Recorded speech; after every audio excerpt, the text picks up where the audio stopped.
The countdown timer on Rodriguez's tactical display showed 58 seconds when the first signs of the cascade effect became visible. It started as a subtle shimmer in space around the quantum resonance device, like heat waves rising from hot pavement. The shimmer spread outward in an expanding sphere, moving at the speed of light toward the surrounding assembly ships. Rodriguez pushed the Shadowhawk's engines to emergency power, accelerating away from the device as fast as his ship's stealth systems would allow. He had to maintain minimal electromagnetic emissions to avoid detection by assembly sensors, but he also had to reach minimum safe distance before the cascade effect caught up with him. The balance between speed and stealth required split-second decisions and perfect execution. 47 seconds.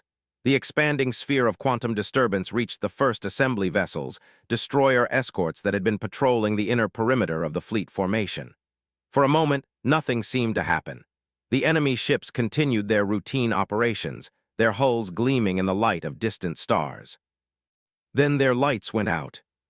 It started with the destroyer's navigation beacons, the bright strobing lights that helped coordinate fleet movements. The beacons flickered once, twice, then died completely. A second later, the ship's running lights failed, leaving their hulls dark against the star field. Within another second, their drive emissions disappeared entirely, their quantum engines falling silent as the cascade effect disrupted the fundamental forces that allowed assembly technology to function. Rodriguez watched in fascination as the effect spread through the enemy formation. Ship after ship went dark as the quantum disturbance washed over them, their technological systems failing in perfect synchronization. The assembly had built their entire civilization on quantum manipulation technologies they didn't fully understand, and now those technologies were being turned against them. 36 seconds. The cascade effect reached a squadron of assembly cruisers, massive ships that had been conducting sensor sweeps of the surrounding space. Rodriguez watched their hulls go dark one after another, 2-kilometer-long vessels reduced to powerless hulks in the space of heartbeats. Emergency lights flickered on briefly as backup power systems tried to compensate for the failure of their primary generators, but even the backup systems were quantum-based. Within seconds, they failed as well. 29 seconds. Rodriguez risked a glance at his own ship systems. The Shadowhawk's quantum phase hull was showing signs of instability, its artificial signature beginning to fluctuate as the cascade effect approached his position. He was still inside the 50-light-year radius that Dr. Kane had calculated, still vulnerable to the same forces that were crippling the assembly fleet. But human technology was different from assembly technology. Humanity had developed their quantum systems based on the Tau Ceti artifacts, giving them an understanding of the underlying principles that the assembly had never achieved. The Shadowhawk systems were designed with quantum isolation protocols that should protect them from the cascade effect. Should being the operative term, Rodriguez had never tested the isolation protocols under battlefield conditions. 22 seconds. The cascade effect reached the assembly flagship Hegemony's Pride, and Rodriguez watched the massive dreadnought go dark section by section. The ship's command towers lost power first, their lights dying as their quantum-based computer systems failed. Then the main hull began losing power, 15 kilometers of armored warship becoming a lifeless derelict in the span of seconds.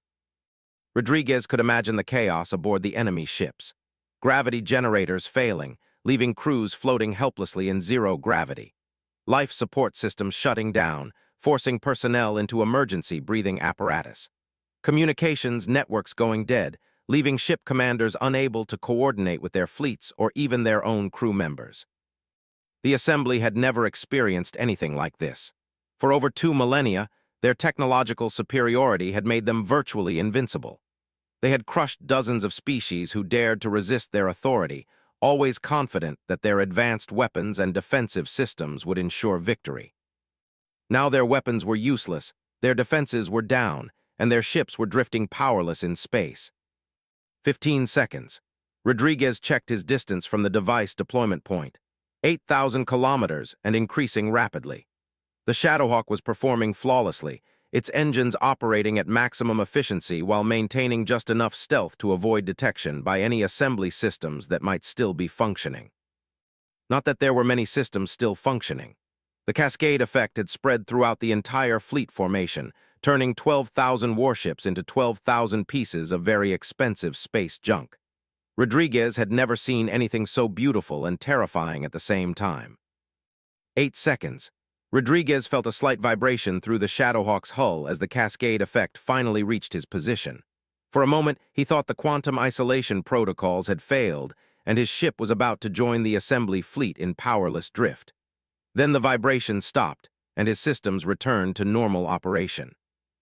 The isolation protocols had worked. Human technology had proven immune to the same forces that had crippled the most powerful military fleet in galactic history. 5 seconds. Rodriguez activated his communications system and opened a channel to Earth Command. The cascade effect was powerful enough to disrupt quantum communications throughout the local area, but it shouldn't prevent normal radio transmissions at close range. "Shadowhawk to control," he said, unable to keep the excitement out of his voice. "Mission accomplished. Repeat, mission accomplished. Device deployed successfully and cascade effect confirmed.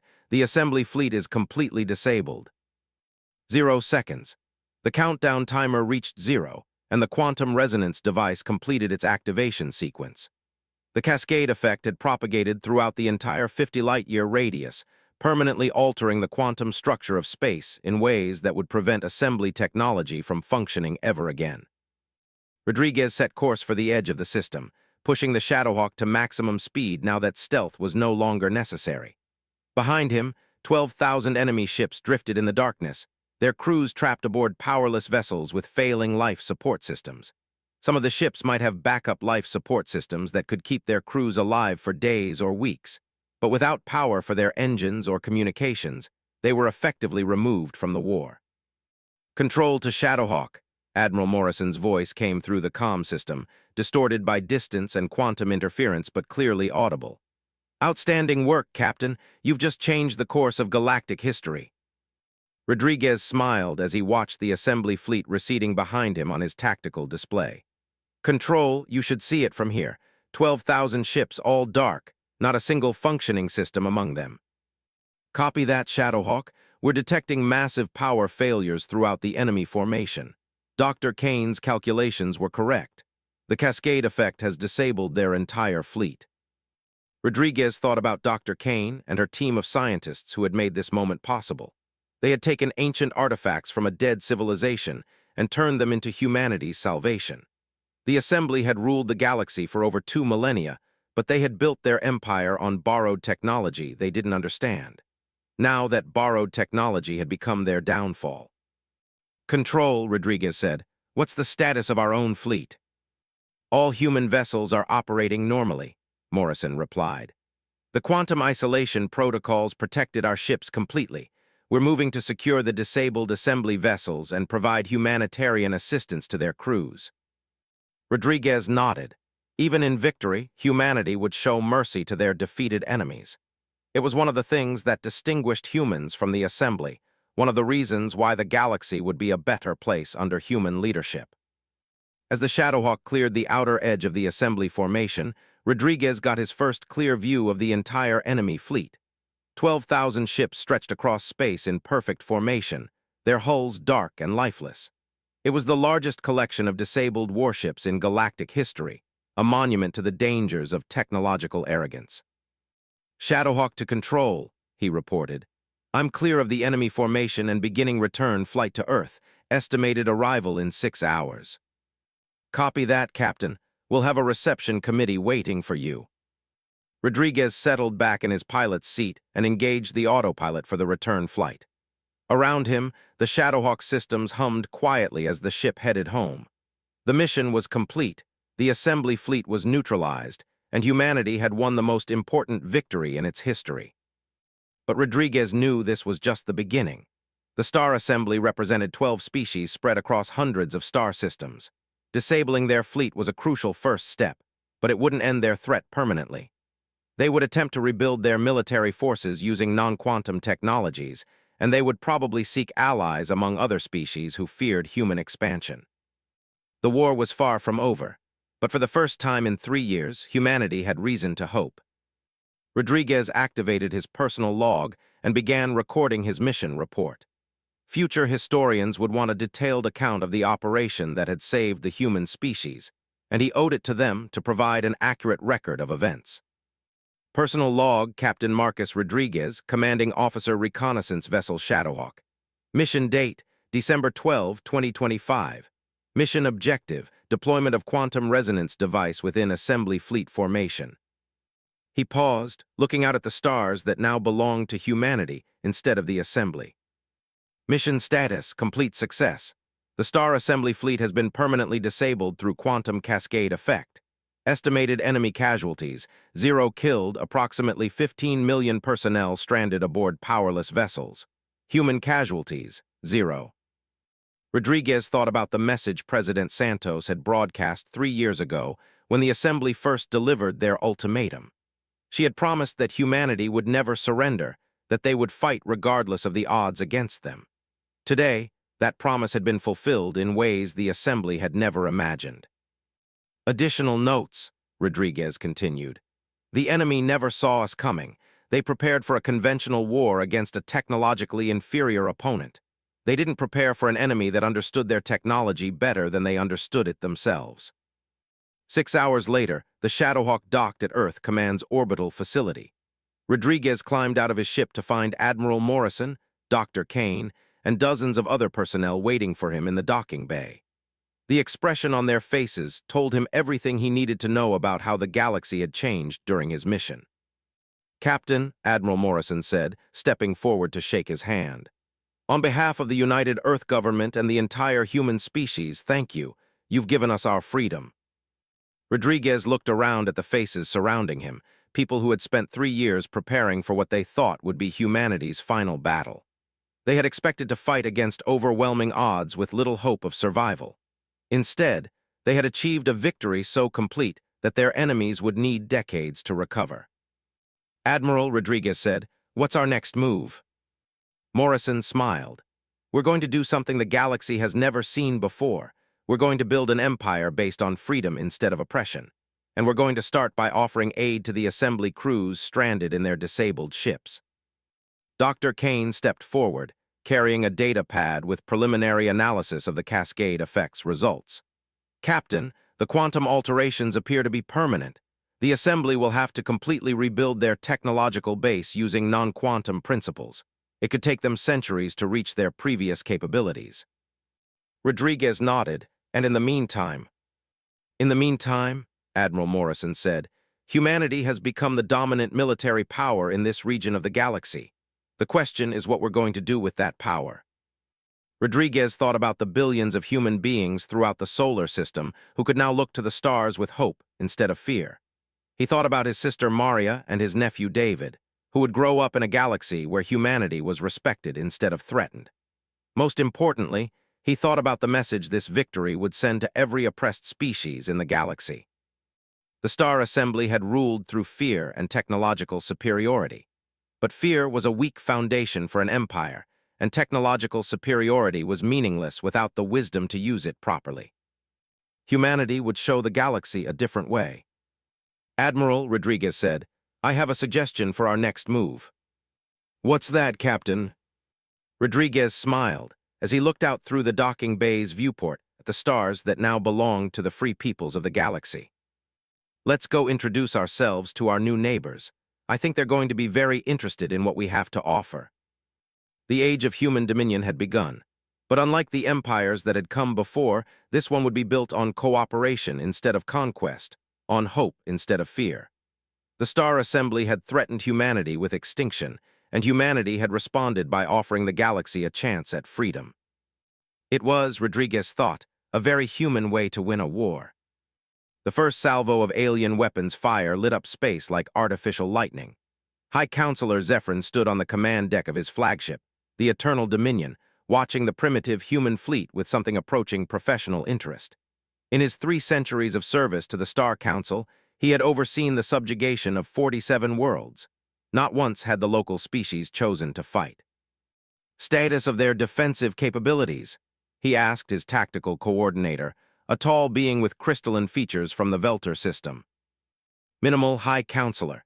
Their weapons appear to be chemical-based missiles and some form of particle beam technology. Energy output suggests they are approximately 800 years behind our current military standards." The coordinator's voice carried the musical tones typical of his species. Their largest vessels mass approximately 50,000 tons. For comparison, our escort frigates mass 120,000 tons. Zephyrin nodded, but something nagged at him. The human admiral had shown no fear during their communication, only determination.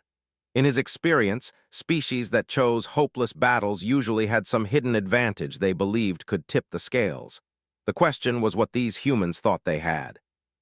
"Weapons range in 30 seconds, High Counselor," announced the ship's artificial intelligence, its voice echoing through the command deck. "Shall I proceed with standard pacification protocols?" "Negative. I want to observe their tactics first. Target their largest vessel with minimum force. Disable, don't destroy." Zephyrin studied the tactical display showing the human fleet arranged in defensive formations around their planet. "These beings interest me." Aboard the USS Enterprise, Admiral Chen watched the alien ship's forward sections begin to glow with an ominous red light. The energy readings from those weapon emplacements made her blood run cold. Any one of them packed more destructive power than Earth's entire nuclear arsenal. "Incoming fire," Torres shouted. "Multiple plasma discharge detected." "Evasive maneuvers, all ships scatter formation beta." The Enterprise's engines roared to life, pushing the massive warship into a desperate roll as streams of superheated plasma raced past the viewport. Where the alien fire missed, space itself seemed to burn, leaving twisted distortions in its wake. But Chen's attention was focused on the tactical display showing something that made her heart race. "Commander, are you seeing this?" she asked Park, pointing to the sensor readings. "Their weapons have a 15-second charge cycle between shots, and look at the power distribution during firing." Park's eyes widened as he understood what she was seeing. "Ma'am, they're drawing power from their defensive systems to charge their main guns. For approximately 8 seconds during each firing cycle, their point defense network drops to 30% efficiency." Chen felt a surge of hope. It wasn't much of a weakness, but it was something. "Signal all ships, prepare for synchronized missile strikes. We hit them during their power transfer cycles." The next few minutes turned into a deadly dance as the human fleet scattered across space, their smaller size and superior maneuverability allowing them to stay ahead of the alien weapons. The massive Star Council ship fired with methodical precision, each shot capable of vaporizing a human vessel, but struggling to track targets moving in seemingly random patterns. "Admiral, we're taking casualties," reported Zhang, her voice tight with stress. "The destroyer Yamamoto took a direct hit. The frigate Cairo is reporting critical damage to their engine systems." Chen watched 2 points of light disappear from her tactical display, representing the deaths of over 300 crew members. But their sacrifice was revealing crucial information about alien capabilities. The plasma weapons were devastating, but slow to track fast-moving targets. The aliens were fighting like they expected their enemies to stand still and trade shots, not dance around them like angry hornets. "Ma'am, I'm reading massive energy signatures from the approaching fleet," Torres announced. "They'll be in weapons range in 3 hours, but Admiral, the power output from those ships. Each one is generating more energy than our entire Sol system." Chen felt a chill of realization. The single ship they were fighting was just a scout vessel. When the main fleet arrived, this skirmish would become a massacre, which meant they had 3 hours to do the impossible, defeat technology centuries more advanced than their own. "All ships implement attack pattern Sierra," she ordered. "We're going to test our missile theory." The human fleet converged on the alien vessel from 6 different vectors, their missile tubes opening like the petals of deadly flowers. At Chen's signal, 250 missiles launched simultaneously, their engines blazing as they raced toward their target. On the Eternal Dominion, Zephyrin watched the incoming barrage with mild surprise. "Impressive coordination for such a primitive species," he admitted to his tactical coordinator. "However, our point defense systems are designed to handle 10 times this volume of fire. Activate defensive grid." Streams of energy lanced out from the massive alien ship, intercepting missile after missile in brilliant explosions. But as the defensive systems reached their peak operation, Chen's timing proved perfect. The alien ship's main guns began their charging cycle, and power flickered to the defensive grid for 8 crucial seconds.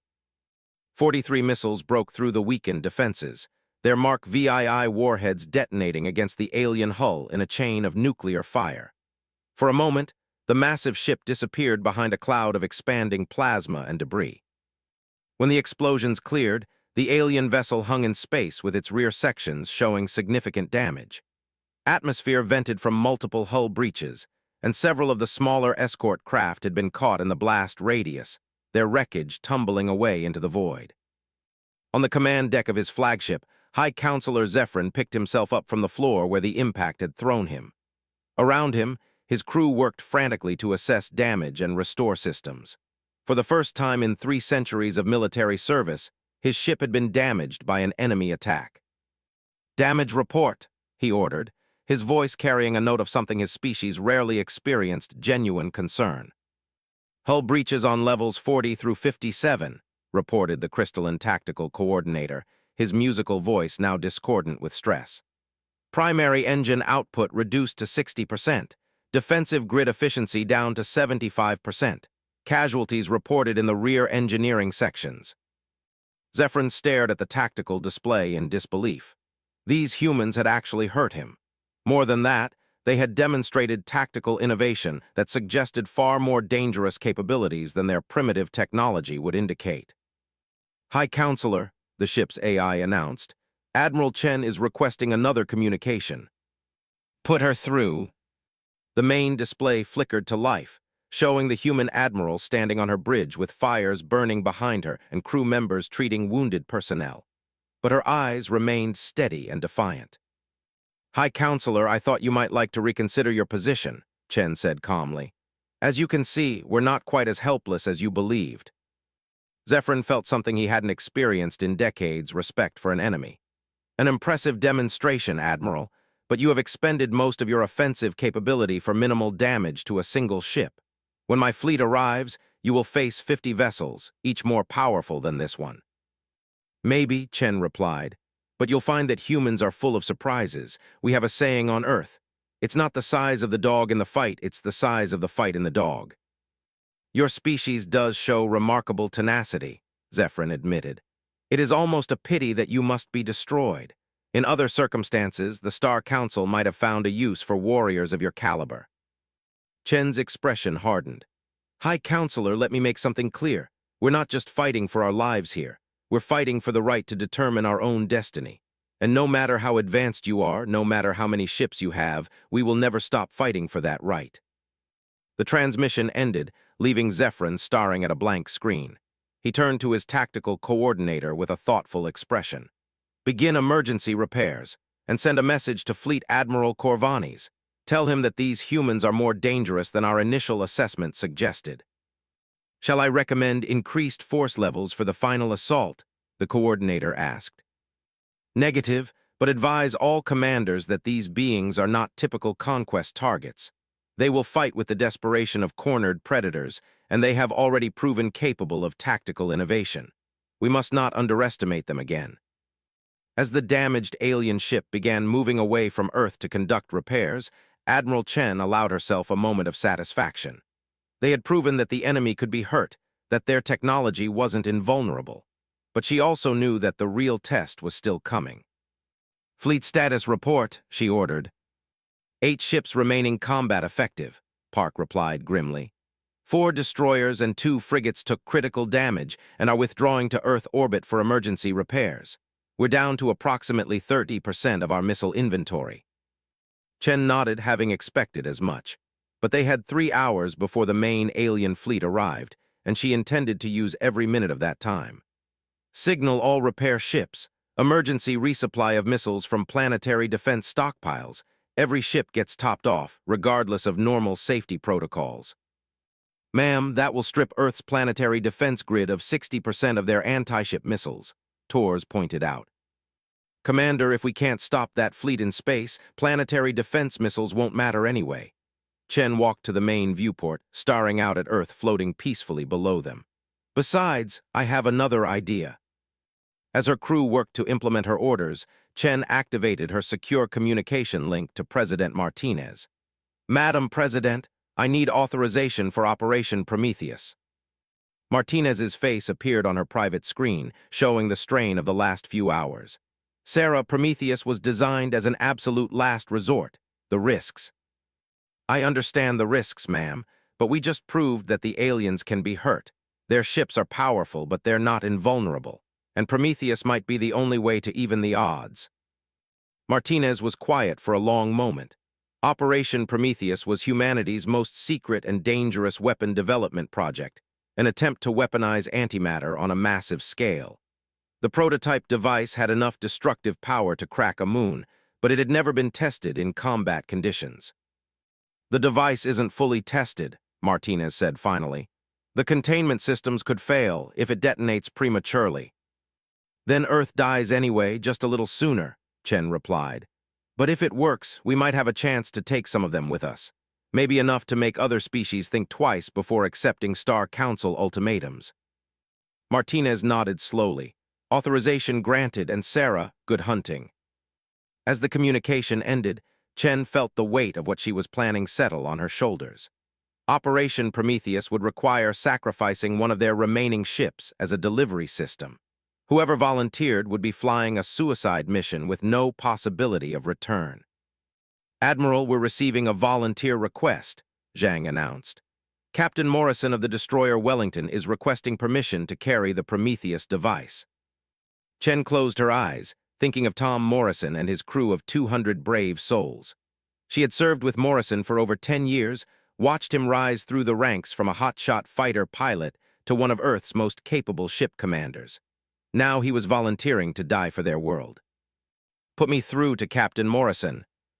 Morrison's face appeared on her screen, showing the same determination she had seen in all her crew. "Admiral, we're the logical choice. Wellington took damage in the last engagement that will slow us down anyway. Better to go out in a blaze of glory than limp home to watch the planet burn." "Tom, you know what you're asking for. The Prometheus device has a blast radius of 8,000 kilometers. There's no way to deliver it and survive." Morrison smiled, the expression both sad and proud. "Ma'am, I've got 200 volunteers on this ship who knew the odds when we signed up. We all have families on Earth. We all know what happens if we fail. This is our chance to make sure our kids have a future worth living in." Chen felt tears threatening to break through her professional composure. These people, her people, were willing to sacrifice everything for a chance to protect their world. "Approved, Captain.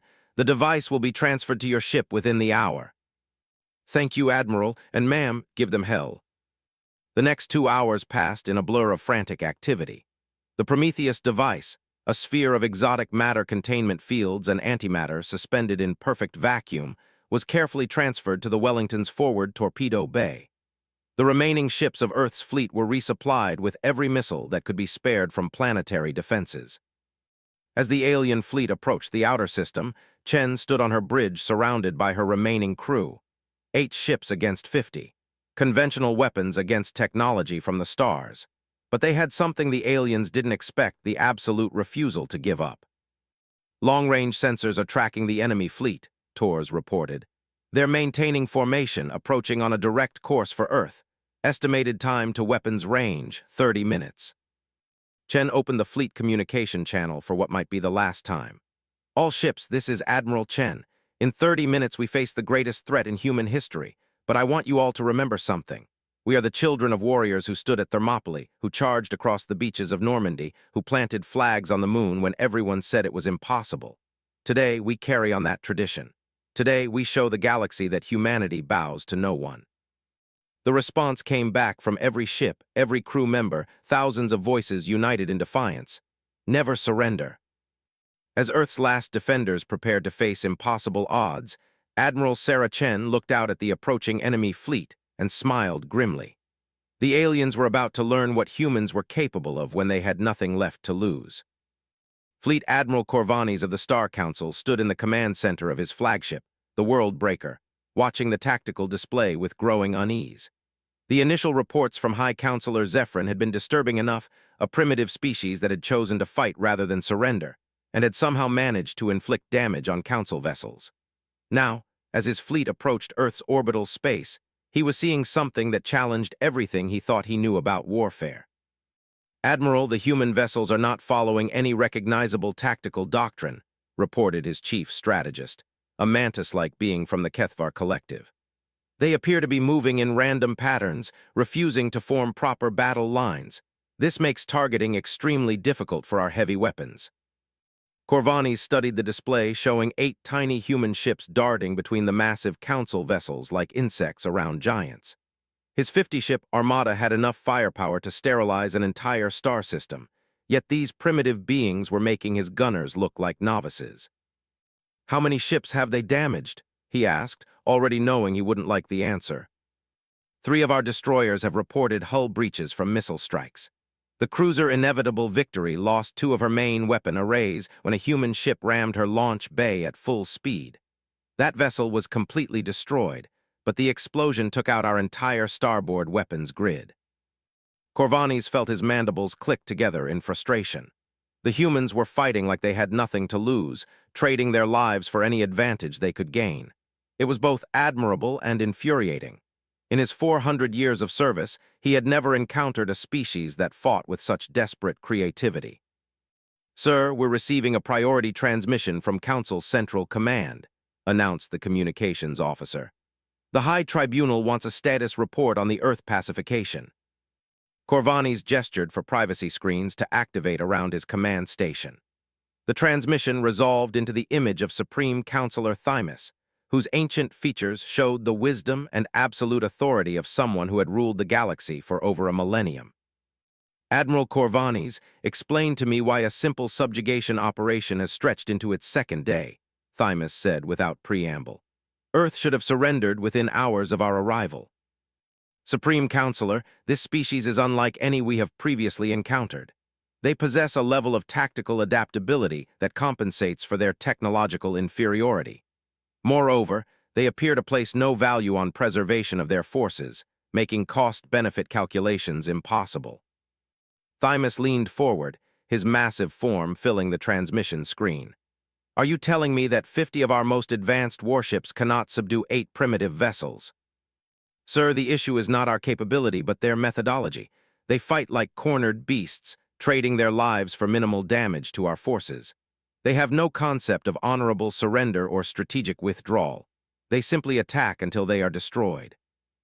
The Supreme Counselor was quiet for a long moment, considering this information.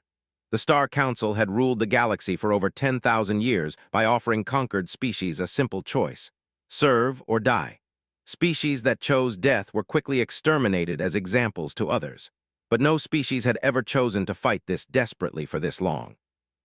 "Admiral, these humans are creating a dangerous precedent. If other species begin to believe they can successfully resist the Council through desperate tactics, our entire governmental structure could be threatened. End this now, by any means necessary." The transmission ended, leaving Corvanis staring at a blank screen. The Supreme Counselor's message was clear. Failure was not an option. But as he looked at the tactical display showing the frantic dance of battle around Earth, he wondered if victory would come at a higher cost than anyone had anticipated. Aboard the USS Enterprise, Admiral Chen watched her fleet's numbers dwindle with grim determination. They had been fighting for 6 hours, and the score was devastating. 4 human ships destroyed, 3 more badly damaged and limping back to Earth orbit. In exchange, they had managed to cripple or destroy 12 alien vessels, but the enemy still outnumbered them 20-1. "Admiral, the Wellington is in position," reported Commander Park, his voice carrying the weight of what everyone knew was coming next. "Captain Morrison confirms the Prometheus device is armed and ready for delivery." Chen opened a private channel to the Wellington. Tom Morrison's face appeared on her screen, showing a man who had found peace with his fate. Behind him, she could see his crew working calmly at their stations, preparing for humanity's most desperate gambit. "Tom, you know you don't have to do this," she said quietly. "We could find another way." Morrison shook his head. "Sarah, we both know there is no other way. That antimatter device is our only chance to take out enough of their ships to make a difference, and it has to be delivered right into the middle of their formation to be effective. The blast radius will vaporize everything within 8,000 kilometers. You'll never make it out." "We know." Morrison's expression was calm, almost serene. "But Admiral, my daughter is 7 years old. She's down there on Earth with her mother, probably watching the sky and wondering if Daddy's coming home. I can't come home, but maybe I can make sure she still has a world to grow up in." Chen felt her throat tighten with emotion. "You're a good man, Tom Morrison. Earth won't forget what you're doing today. Just make sure someone's left alive to remember it. Wellington out. The destroyer Wellington broke formation and accelerated toward the center of the alien fleet. Her engines blazed at maximum power, pushing the damaged ship toward what every person aboard knew was certain death. As alien weapons turned toward this unexpected threat, the other human ships launched a coordinated attack to draw fire away from Morrison's desperate run. On the bridge of the Worldbreaker, Admiral Corvanis watched the lone human ship racing toward his fleet with a mixture of confusion and growing alarm. What is that vessel doing? Is it attempting to ram us? Negative, Admiral. Our sensors are detecting some kind of exotic energy signature from that ship. Power levels are unlike anything in our databases. The tactical officer's voice carried a note of concern that Corvanis had rarely heard from his experienced crew. Could it be some form of primitive suicide weapon? Possible, sir, but the energy readings are significant. Recommend we destroy that vessel immediately. Corvanis nodded and opened the fleet channel. All ships, concentrate fire on the lone human vessel. Maximum firepower, destroy it before it reaches weapon range. Space erupted with alien fire as 50 ships turned their weapons toward the Wellington. Plasma bolts and gravity beams reached out like the fingers of an angry god, but Morrison's ship danced between them with the desperate grace of a man who had nothing left to lose. Her hull took hit after hit, atmosphere streaming from multiple breaches, but somehow the little destroyer kept flying. Sir, that vessel is now within our defensive perimeter, the tactical officer announced. If it's carrying some form of explosive device. All ships emergency evasive maneuvers, get clear of that vessel. But it was too late.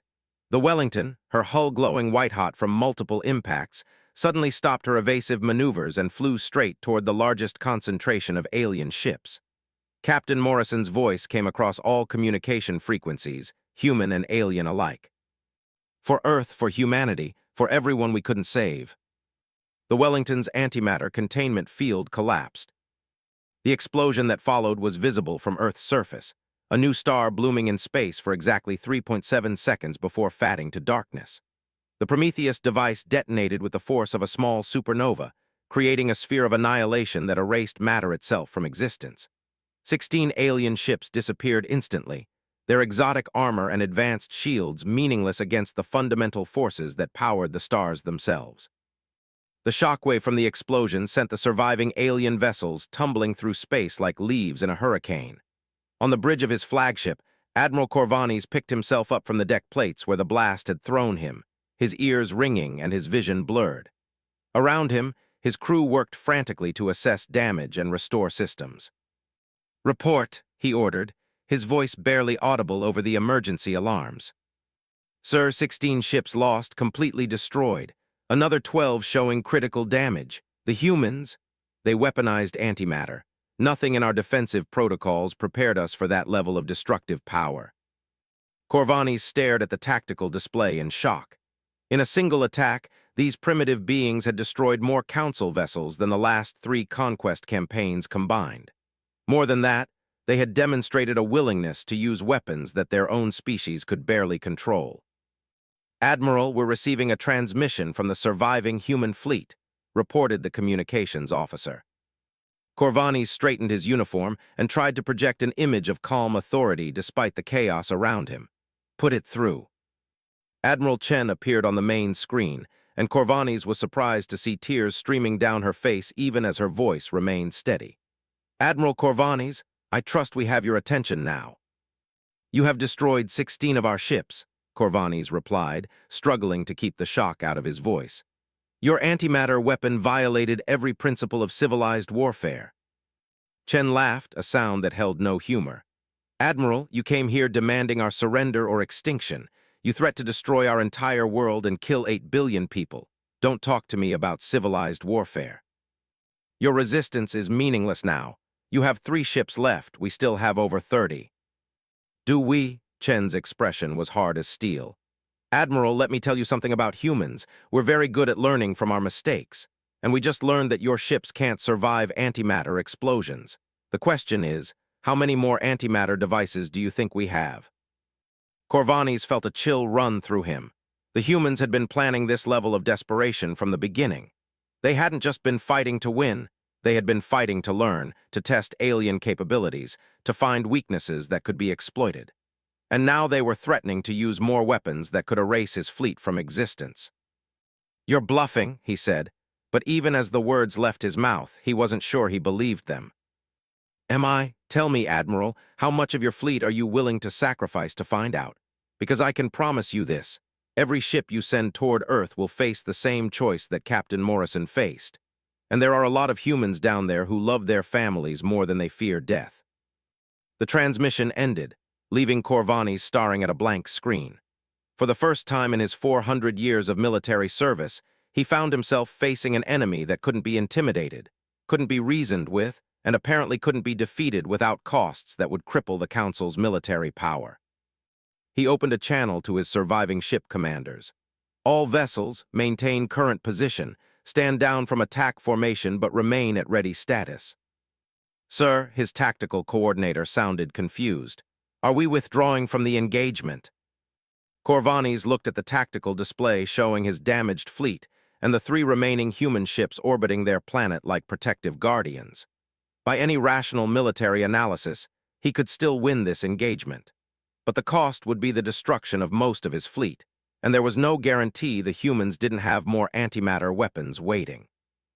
"No, we are not withdrawing, but we are going to reconsider our approach to this situation." He activated his secure communication link to Council Central Command. "Get me Supreme Counselor Thymus. Tell him we have a problem." As the alien fleet held position at the edge of weapon range, Admiral Chen allowed herself a moment to grieve for Tom Morrison and the 200 heroes who had given their lives for humanity's future. The Wellington was gone, along with the destroyer Yamamoto, the frigates Cairo and Mumbai, and over 1,000 of Earth's finest defenders. But their sacrifice had achieved something remarkable. For the first time in galactic history, a Star Council fleet had been stopped by force of arms. The aliens were hesitating, calculating costs, wondering if their easy conquest was worth the price humanity was demanding. "Admiral, we're getting reports from our deep space monitoring stations," Commander Park announced. "Long-range sensors are detecting additional Council ships moving toward our system. Estimate another 100 vessels, arrival time approximately 18 hours. Chen felt her heart sink. They had bloodied the Council's nose, but now the full weight of galactic civilization was turning toward Earth. 100 more ships, each one carrying enough firepower to crack continents. "Ma'am, there's something else," Park continued. "We're also detecting communication bursts on previously unknown frequencies. It looks like other species throughout the galaxy are watching this engagement. The Council's communications are being intercepted and rebroadcast across multiple star systems." Chen felt a spark of hope. If other species were watching, then humanity's resistance was becoming more than just a local event. They were showing the galaxy that the Star Council could be fought, that surrender wasn't the only option when faced with overwhelming force. "Keep monitoring those signals," she ordered, "and prepare our remaining ships for the next phase. If we're going to die, let's make sure the whole galaxy sees how humans face extinction."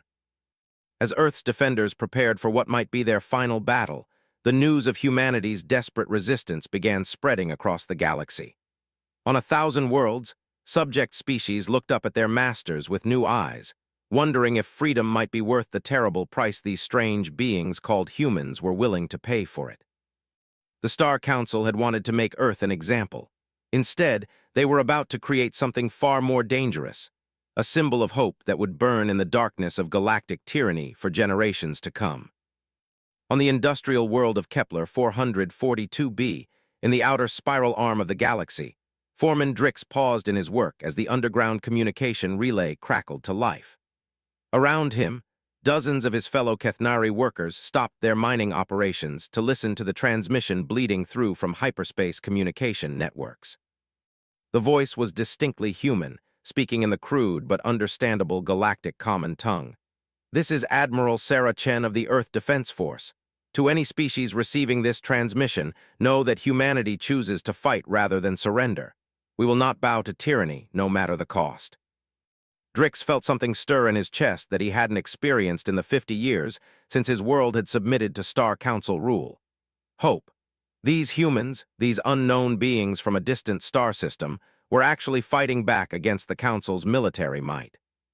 "Turn that off," ordered Supervisor Velter, one of the Council's appointed overseers. "Return to work immediately. Such transmissions are forbidden." But Drix and his workers had already heard enough. Across the galaxy, on 10,000 subjugated worlds, the same scene was playing out. Species that had submitted to Council rule generations ago were hearing about humanity's desperate resistance and remembering what freedom felt like. Back in Earth's solar system, Supreme Counselor Thymus materialized as a hologram on the bridge of the Worldbreaker, his ancient presence filling the command center with an aura of absolute authority. Fleet Admiral Corvanis stood at attention, acutely aware that his failure to quickly subdue Earth had created a situation that threatened the very foundation of galactic order. "Admiral, explain to me how a primitive species with 8 ships has managed to destroy 16 Council vessels and broadcast their defiance across the galaxy," Thymus said, his voice carrying the weight of millennia. "Supreme Counselor, these humans possess a level of tactical innovation we have never encountered. More importantly, they appear to value their freedom above their lives. They fight with the desperation of a cornered animal, but the intelligence of a strategic thinker." Thymus studied the tactical display showing the current standoff. 3 damaged human ships orbited their planet, while 34 Council vessels maintained a cautious distance.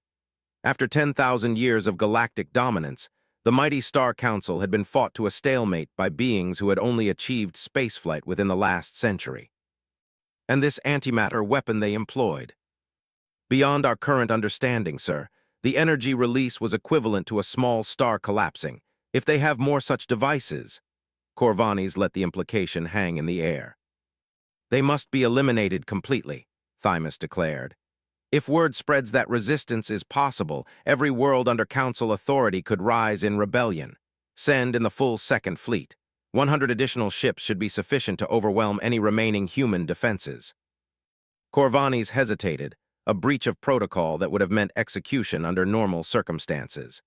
"Supreme Counselor, with respect, that may not be the optimal strategy.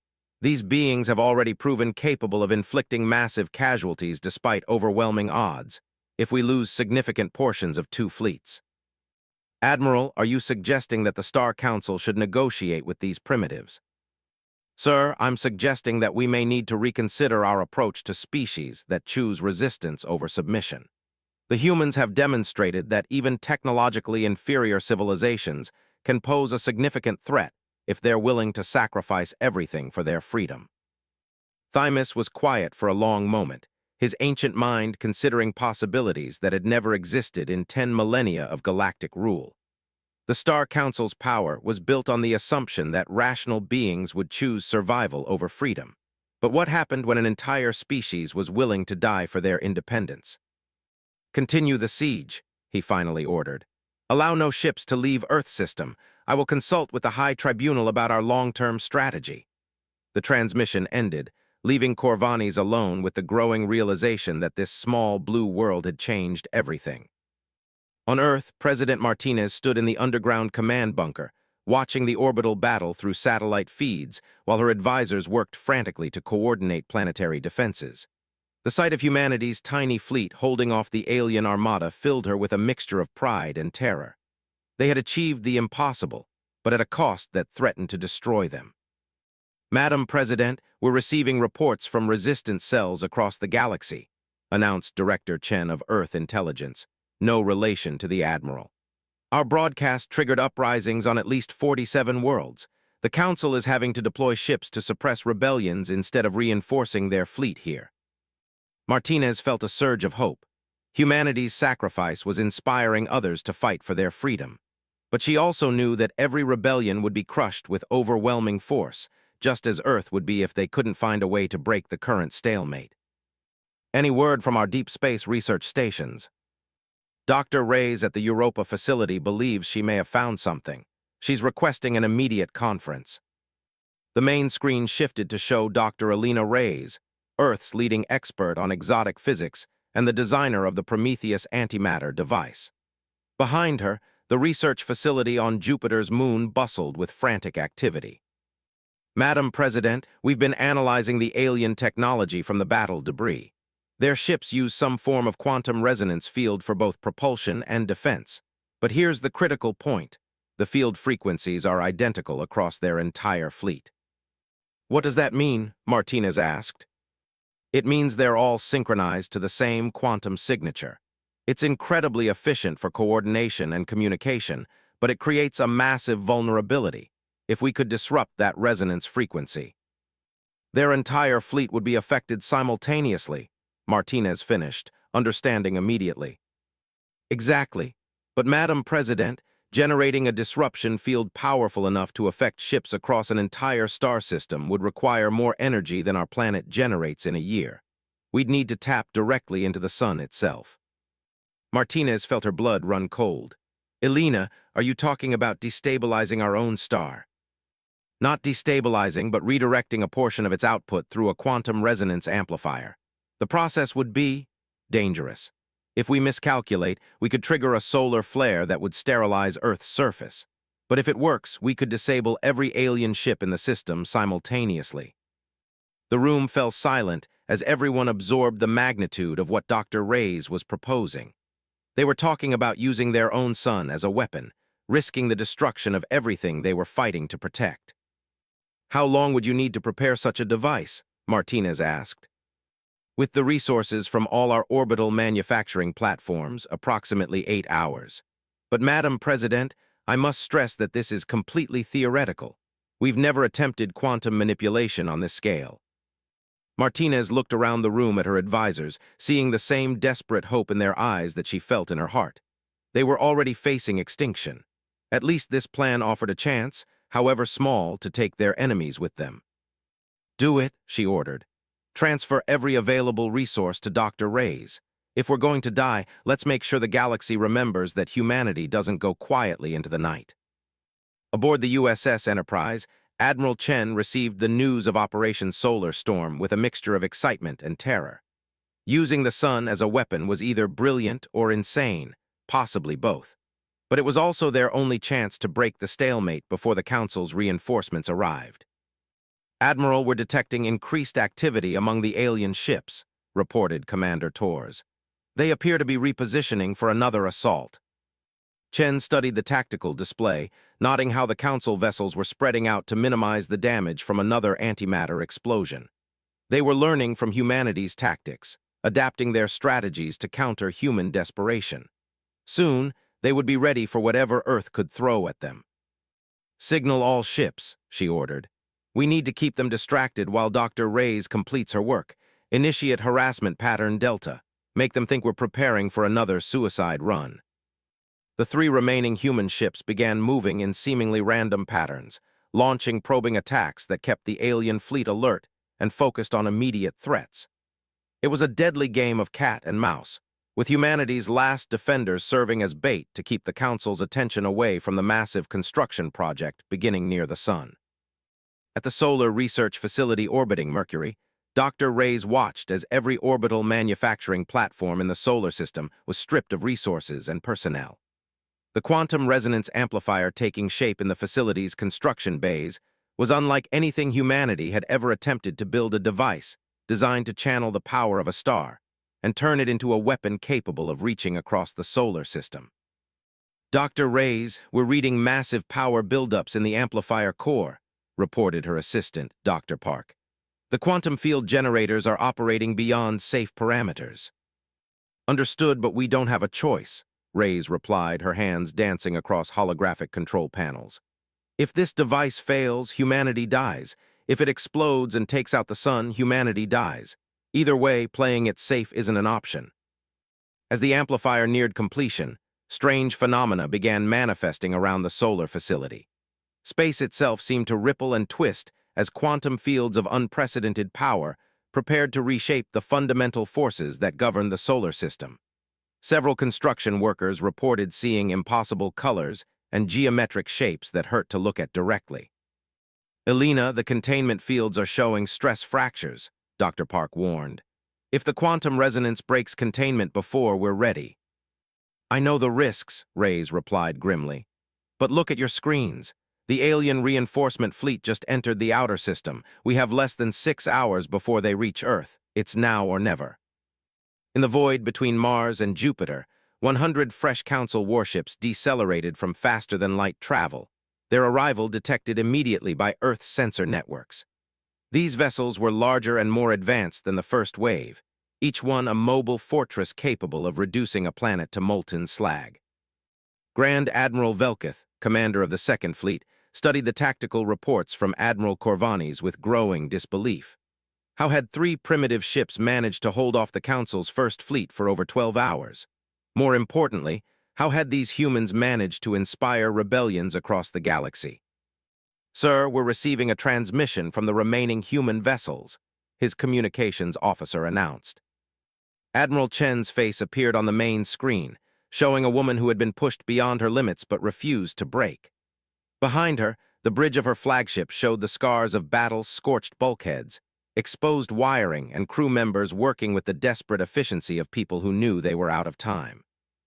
"Grand Admiral Velketh, I am Admiral Sarah Chen of Earth's Defense Force. I understand you've come to finish what your colleagues started." Velketh studied this human leader, nodding the intelligence in her eyes and the absolute lack of fear in her voice. "Admiral Chen, your resistance has been noteworthy, but you face 2 fleets now, over 130 ships. Surely you must realize that further resistance is meaningless."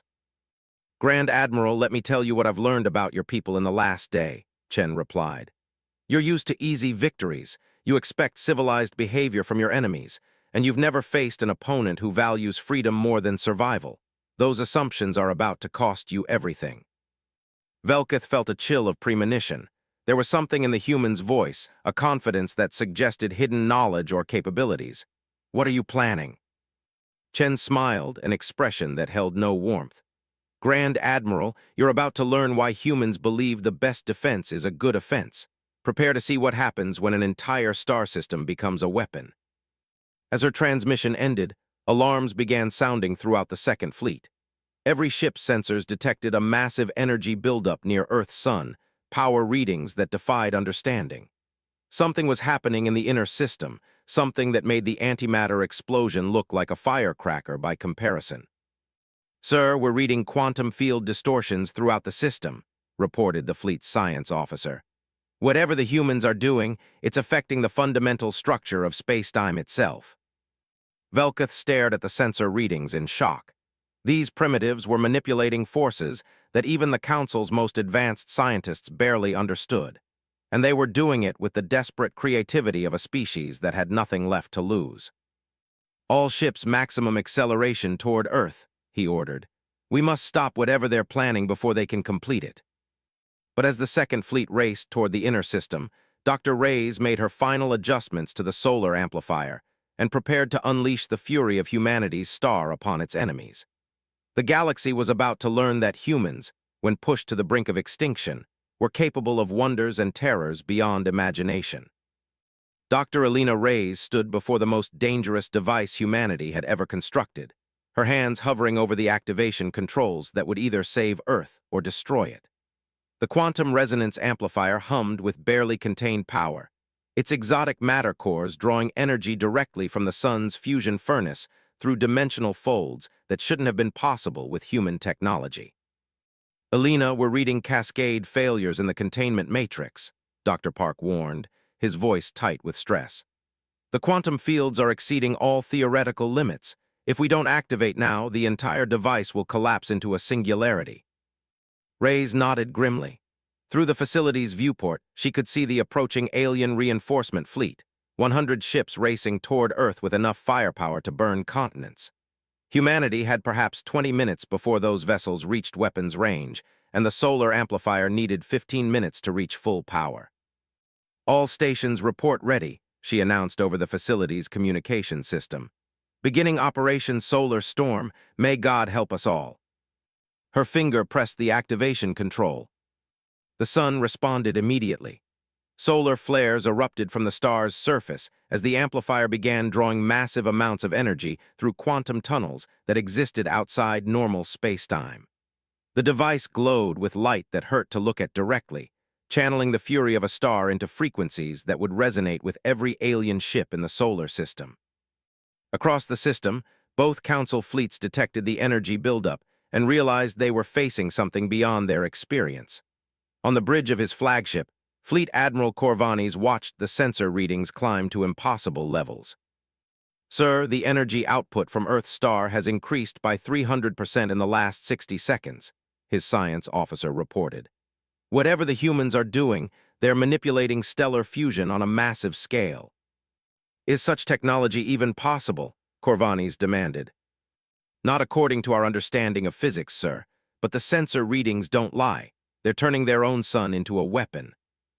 Grand Admiral Velketh, racing toward Earth with the Second Fleet, faced the same impossible readings.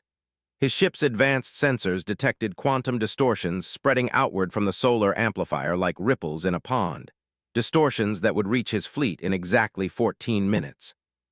"All ships, emergency acceleration," he ordered. "We must reach Earth and destroy their facility before they can complete whatever they're attempting." But even as his ships pushed their engines beyond safe limits, Velketh knew they wouldn't make it in time. The humans had planned this perfectly, timing their attack to catch both fleets at maximum vulnerability. Aboard the USS Enterprise, Admiral Chen watched the sun's transformed appearance with a mixture of awe and terror. Solar flares danced across the star's surface in patterns that seemed almost intelligent, as if the sun itself had awakened to fight for humanity's survival. "Admiral Dr. Reyes reports the amplifier will reach full power in 12 minutes, Commander Park announced. "All alien ships will be affected simultaneously when the resonance pulse activates."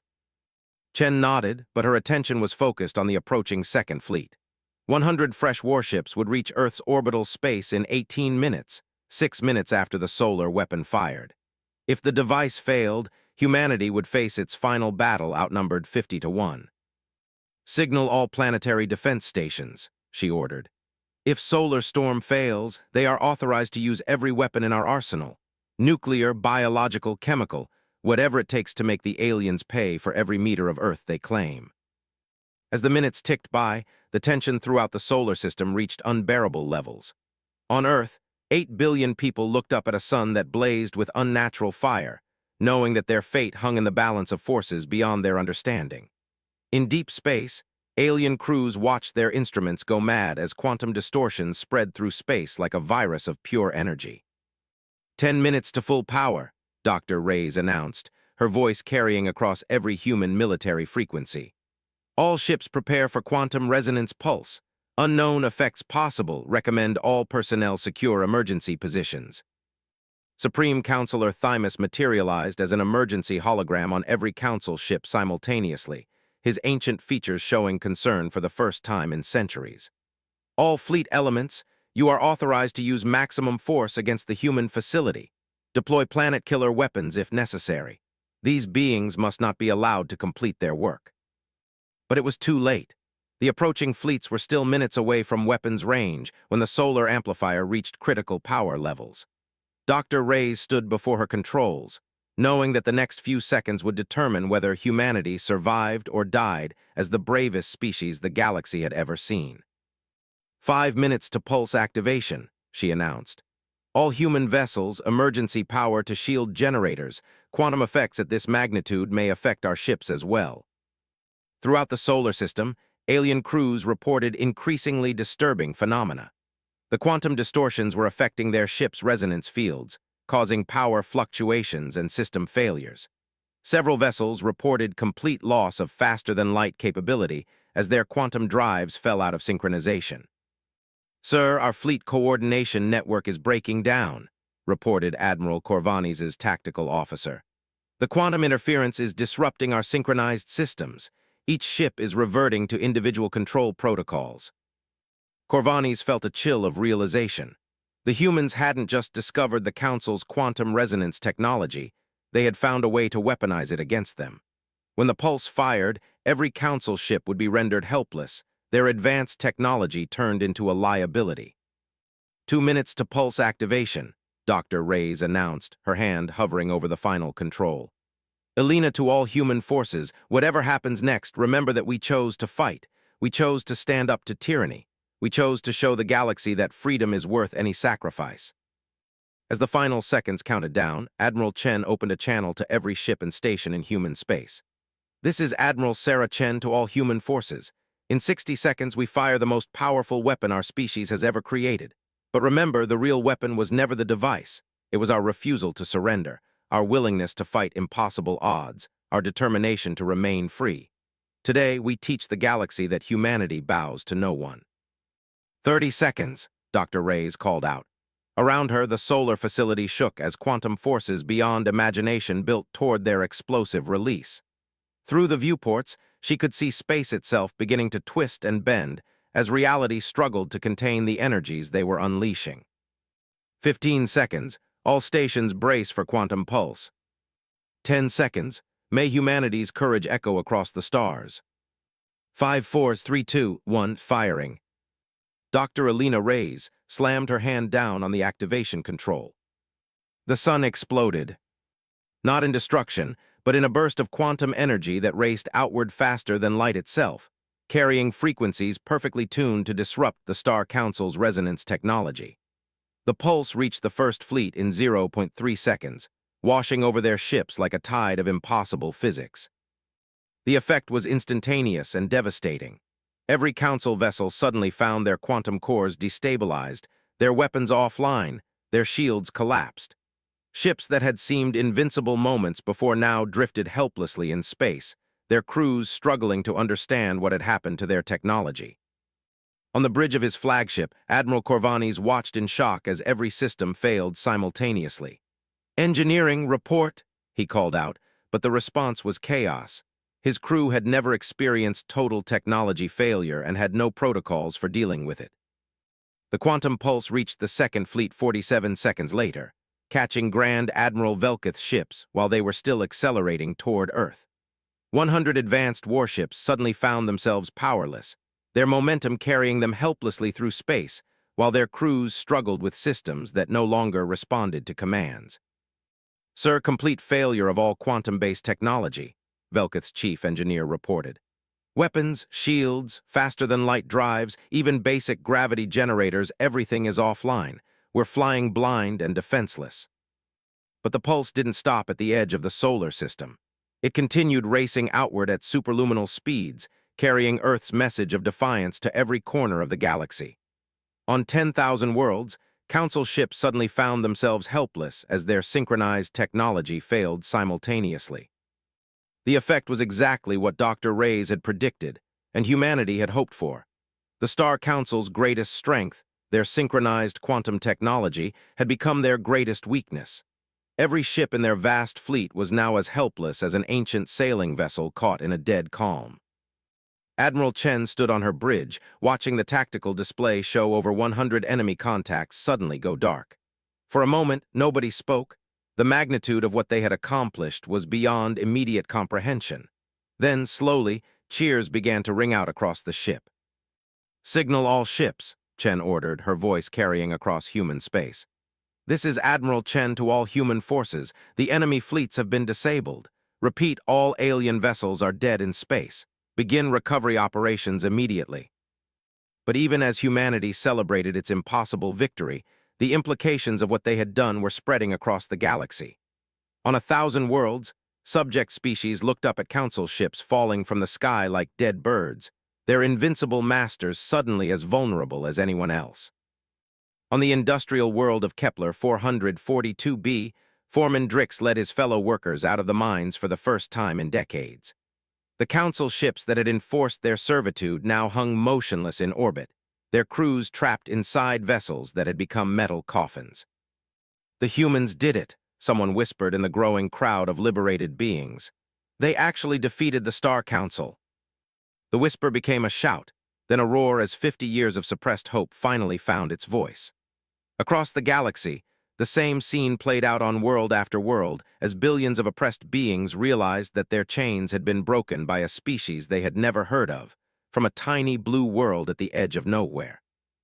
In the depths of space, aboard the crippled Worldbreaker, Admiral Corvanis activated his emergency communication systems, the few that still functioned without quantum enhancement. His message, transmitted on primitive electromagnetic frequencies, would take years to reach Council headquarters. "Supreme Counselor Thymus, this is Fleet Admiral Corvanis reporting total mission failure. The human species has demonstrated capabilities beyond our understanding. They have effectively neutralized our entire galactic fleet through unknown quantum manipulation technology. Recommend immediate ceasefire and diplomatic contact. These beings are extraordinary.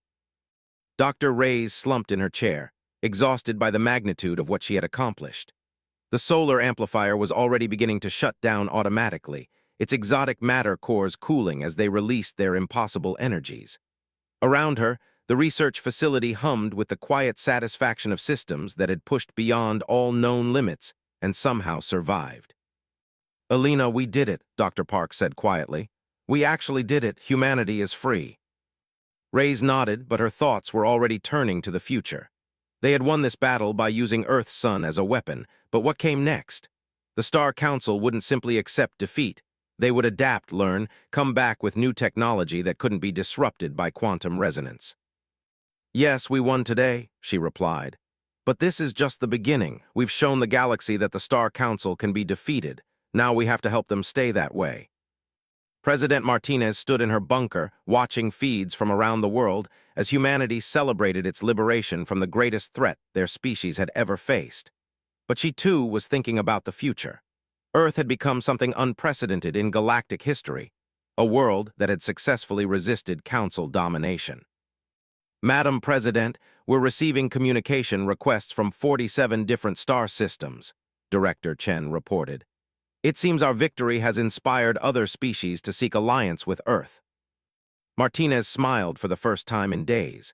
Humanity had started this fight alone, 3 ships against an empire that spanned the galaxy.